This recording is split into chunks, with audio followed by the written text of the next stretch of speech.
Hello students, आज जो अपन topic ले रहे हैं वो रिटायरमेंट का कैपिटल एडजस्टमेंट नंबर 1 है। ये इसको पहचानते कैसे हैं, तो सबसे पहले इसमें क्या लिखा हुआ आएगा वो अपन देखें। क्या when total capital of new firm is given in the question,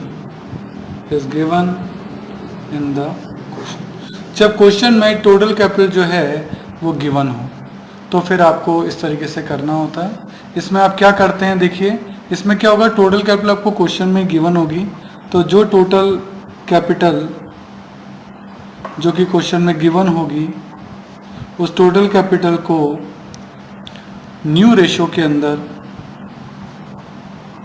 new ratio में ए और बी में बांट देंगे। ए और बी में क्यों, बस सी तो रिटायर हो गया, और उसे to balance C D partner capital के सेकंड पार्ट में लिख देंगे, और देन इसे टू कैश या बाय कैश से बैलेंसिंग फिगर में एडजस्ट करेंगे। सही है। और सी का क्या होगा, तो जब सी का कैपिटल अकाउंट बनाएंगे उसमें क्रेडिट साइड में जो भी चीज़ें लिखनी है लिखेंगे, डेबिट में लिखेंगे, बैलेंसिंग फिगर में जो भी आएगा वो उसके लोन अकाउंट में ट्रांसफ़र हो जाएगा, सी के लोन अकाउंट में। सी को पेमेंट नहीं करना है, ये सी के लोन अकाउंट में ट्रांसफ़र हो जाएगा। इस पूरे ट्रीटमेंट को हम एक क्वेश्चन की हेल्प से समझते हैं, तब हमको ये क्लियर होगा। तो एक क्वेश्चन देखते हैं। तो इसके लिए अपन एक इलस्ट्रेशन देखेंगे। ये इलस्ट्रेशन नंबर 37 है डी के गोयल का, जिसमें क्वेश्चन में बैलेंस शीट का टोटल 54,900 है। ये आप देख सकते हैं, ये बैलेंस शीट है आपकी। इसमें बैलेंस शीट का टोटल 54,900 है। इसमें क्या ABC 3 पार्टनर हैं और लिखा है कि बी रिटायर हो रहा है। बी रिटायर हो रहा है और लिखा है stock to be depreciated by 6%। Stock 8,000 का है, 8,000 का 6% होता है 480। ये आपके लिए लॉस हो गया, ये रिवैल्यूएशन अकाउंट की डेबिट साइड में आ जाएगा।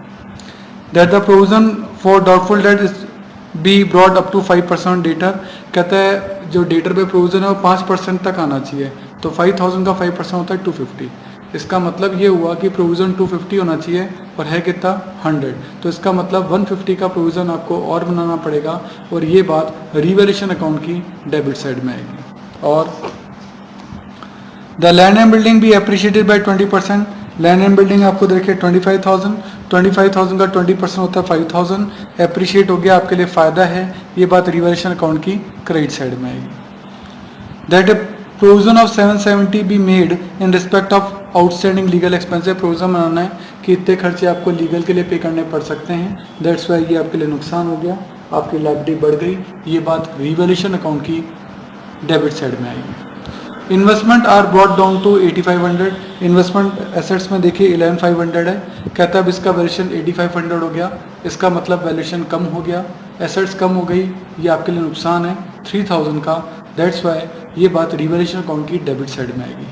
इसके अलावा ट्रीटमेंट दिए गुडविल का और कैपिटल का। That the entire capital of the firm fix है 28,000 की, नई फर्म की कैपिटल होगी, एंड ANC न्यू रेशियो में होगी। और अगर कोई कैश कम पड़ता है तो actual cash to be brought in या तो लाया जाएगा और पेड ऑफ या पे कर दिया जाएगा, जैसा भी केस हो। तो कुल मिला के रिवैल्यूएशन तो बन जाएगा। अब इसका पार्टनर कैपिटल अकाउंट अपन बनाते हैं।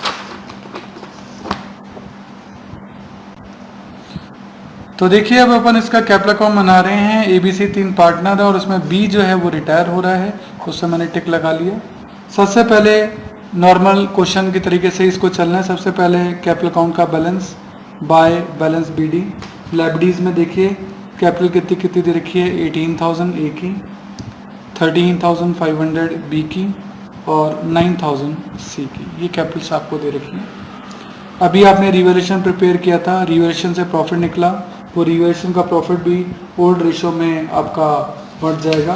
और ओल्ड रेशो क्वेश्चन में आपको गिवन था, क्वेश्चन की वेरी फर्स्ट लाइन में आपको लिखा था, देखिए कहता था balance sheet of ABC who were sharing profit in the proportion of their capital. Capital के रेशो में है, तो कैपिटल के रेशो में आप देखेंगे तो ये रेशो आपका आ रहा है 4,500 से ये 4 बार, ये 3 बार, ये 2 बार, 4:3:2 का रेशो जो है वो कैपिटल का हो गया, उस रेशो में इन्होंने बांटा है। तो रिवैल्यूएशन का जो भी प्रॉफिट है वो 4:3:2 में बढ़ जाएगा। और फिर रिवर्सल का प्रॉफिट आपका 432 में बढ़ेगा, तो ये आंसर आएगा 1600, 1200 एंड 800। कुल मिला के 3400 का प्रॉफिट है, वो आपका 3600 का वो आपका डिस्ट्रीब्यूट हो गया। उसके बाद लाइबिलिटी साइड में इन्वेस्टमेंट फ्लक्चुएशन पर रिजर्व देखा है 7500, उसमें से 3000 का नुकसान तो आपको इन्वेस्टमेंट पे हो गया, बाकी के 4500 जो हैं वो फ्री हैं।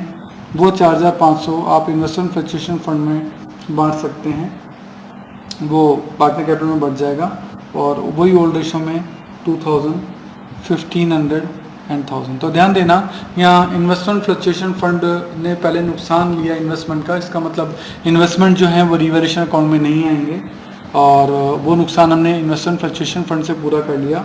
इन्वेस्टमेंट फ्लक्चुएशन फंड में 7500 थे, इन्वेस्टमेंट पे हुआ 3000 का नुकसान इसमें से पूरा किया, बाकी 4500 फ्री हैं, उसको ओल्ड रेशियो के अंदर डिस्ट्रीब्यूट कर लिया। अब देखिए गुडविल मिलेगी किसको, बी को, बी रिटायरिंग पार्टनर है। पॉइंट नंबर 6 में लिखा है कि जो टोटल गुडविल है वो है आपकी 10,800। इसमें बी रिटायर हुआ है, तो बी का शेयर जो है वो 3/9 है, तो 10,800 का 3/9, तो इस गुडविल के अंदर इनको शेयर मिलेगा, और ये शेयर आपका होता है 3600। इसका मतलब बी को 3600 की गुडविल मिलेगी, और 3600 की बी को गुडविल जो मिलेगी वो कौन देंगे, ए और सी, यानी A capital account debit, C capital account debit to B capital. B को गुडविल मिल गई 3600, कौन दे रहे हैं, ए और सी। कौन से रेशो में, गेनिंग रेशो में, और गेनिंग रेशो जो है वो आपको यहाँ निकालना पड़ेगा। गेनिंग रेशो का फॉर्मूला होता है new ratio minus old ratio, उससे आप निकालेंगे तो ये निकलेगा 13:11। उसमें बांट दिया अपन ने, ये आपका आया 1950 और ये आपका आया 1650। इसका मतलब बी को 3600 की गुडविल मिल गई, किसने दी, ए और सी ने। तो ए और सी डेबिट हुए हैं, तो ए और सी की डेबिट साइड में लिखेंगे टू बीज कैपिटल। ए को नुकसान हुआ 1950 का, और सी को नुकसान हुआ 1650 का। ठीक है, कोई दिक्कत नहीं। और बी को फायदा हुआ, गुडविल मिली, किसने दी, एक तो ए ने दी 1950 की, और एक सी ने दी 1650 की। कुल मिला के इसको 3600 ही मिले हैं, ये बात ध्यान रखना। ठीक है ना, और कोई ट्रीटमेंट कहा नहीं है। तो अब क्रेडिट साइड का टोल करें पहले। क्रेडिट साइड का टोल किया तो इसका आया 21,600। ठीक है ना, और अच्छा बी रिटायर हो रहा है, तो बी को, तो बी का बैलेंस लोन अकाउंट में ट्रांसफर कर दें, तो टू बीज लोन अकाउंट। बी का क्रेडिट किया अपन ने 19,800, यहाँ भी अपन टोटल लगाएंगे, पर यहाँ 19,800 नहीं बच रहा। बी के तो यहाँ कोई टोटल नहीं है, तो बैलेंसिंग फर में 19,800 आ गया, और एक कहाँ चला गया, बैलेंसिंग फर में लोन अकाउंट में। अच्छा, ए का कितना बचा वो बैलेंस निकाल लेते हैं, टू बैलेंस सी डी। ए का कैपिटल का बैलेंस आ रहा है 19,650, और सी का आ रहा है 9,150। सही है, ये बैलेंस से निकल गया, ये बैलेंस सी डी है, फर्स्ट पार्ट का बना है। तो फर्स्ट पार्ट में ओल्ड बैलेंस आ गया, रिवेशन का प्रॉफिट ओल्ड रेशियो में बढ़ गया, इन्वेस्टमेंट फ्लक्चुएशन फंड का जो फ्री पार्ट था वो बढ़ गया, गुडविल बी को मिल गई, ए और सी के लिए नुकसान हो गया, बी का बैलेंस बी के लोन में ट्रांसफर हो गया, और ए और सी का बैलेंस निकल गया। ये जो बैलेंस सी डी है इसे सेकंड पार्ट में ले आइए, ये आ जाएगा बाय बैलेंस बी डी 19,650 और 9,150। ये बैलेंस अपन ने निकाल लिया। ठीक है, ये अपन सेकंड पार्ट पे आ गए कैपिटल अकाउंट के। सही है, अब हमें कैपिटल एडजस्टमेंट करना है। अपना कैपिटल एडजस्टमेंट अपन को पता है कि टोटल कैपिटल क्वेश्चन में जो भी गिवन उसको बांटो। तो पॉइंट नंबर 7 में देखिए, that the entire capital of the firm as newly constituted be fixed at 28,000। तो टोटल कैपिटल आपको दे रखी है, वो दे रखी है 28,000। उसे न्यू रेशियो में बांटना है, लिखा है ए और सी के बीच में जो 5:3 का रेशियो है, तो उसको 5:3 में बांटना है। तो 28,000 को 5:3 में अपन बांटेंगे तो ये आएगा 17,500 और 10,500। ये टोटल कैपिटल को अपन ने न्यू रेशियो में बांट दिया, और इसे अब पार्टनर कैपिटल के सेकंड पार्ट में टू बैलेंस सीडी में लिख दें। यानी ये तो फर्स्ट पार्ट था, ये सेकंड पार्ट है, सेकंड पार्ट में लिख दो टू बैलेंस CD 17,500 एंड 10,500। तो इस तरीके से कैपिटल अकाउंट की शेप अब कुछ ऐसी दिखने लग गई है कि कैपिटल में बैलेंस है 19,650 का, लेकिन होना चाहिए 17,500 का।